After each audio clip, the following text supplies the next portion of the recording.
Think of this D23 Navara as a kind of big and brutish Goldilocks. The first generation, well, that was too soft.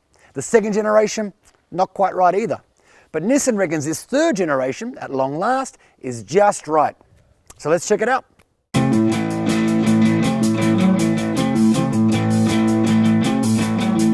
It's the usual complicated range for this updated Navara, which can be had in a staggering number of flavours across a huge menu of models and body styles. But given that the most significant updates have been aimed at the dual cab cars, that's where we focus this review. Not that even that thins the vast Navara herd too much, with the dual cab available in 15 different styles across 4 trim levels, the RX, SL, ST and STX. As such, you can have a stripped-back two-wheel drive manual RX for around 34k, or spring for a fully loaded STX four-wheel drive for around 55k. While most of the changes occur under the skin, there have been some updates in the cabin. For one, there's now a surround view parking camera, but Nissan's also addressed one of the biggest annoyances of the old car by adding 2 ISOFIX attachment points in the back seat. There are 2 diesel engines on offer here, a twin turbocharged 2.3 litre, good for 140 kilowatts and 450 newton meters, and a diesel engine of the exact same size, only equipped with a single turbocharger, and that generates 120 kilowatts and 403 newton meters. They can be paired with a 6-speed manual or 7-speed automatic transmission, feeding power to 2 or all 4 wheels. The big changes, of course, have occurred under the skin, and this has been refreshingly honest about owner complaints surrounding the outgoing car, namely suspension that was so soft it just couldn't handle a heavy load, and steering so slow it'd make a forming stalactite seem rapid.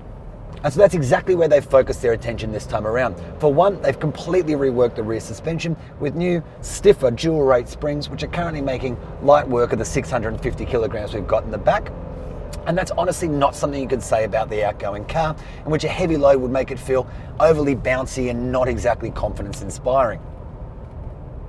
The steering is much faster now too, and it makes you feel more connected to the front tyres, removing some of the vagueness of the old car. And they're the big changes, and it has honestly worked wonders for the character of the Navara. Over the past 24 hours, we've towed, we've carried a load, we've even attacked some twisty stuff with no load on board, and it's really handled it all with ease. The changes, which appear on the SL, ST and STX dual cab Navaras, are partly in response to customer feedback, but also a result of some pretty significant local testing. Nissan engineers were in and out of Australia across 2017, putting this update to work in real-world Aussie conditions and testing everything from ride and handling to towing ability. The only real downside is that for every action there's an opposite reaction, and it should come as no surprise that stiffening the suspension has made the Navara feel harder without a load on board, and it kind of skips over bumps more and you can feel it gently tugging the wheel through your hands. But overall, the changes are a big bonus for anyone who's going to be putting the Navara to work. So kudos to Nissan for listening to its customers, and even more kudos for actually acting on their complaints. The changes to the ride and handling and the tweaking of the technology in places have made the dual cab Navara a much better vehicle.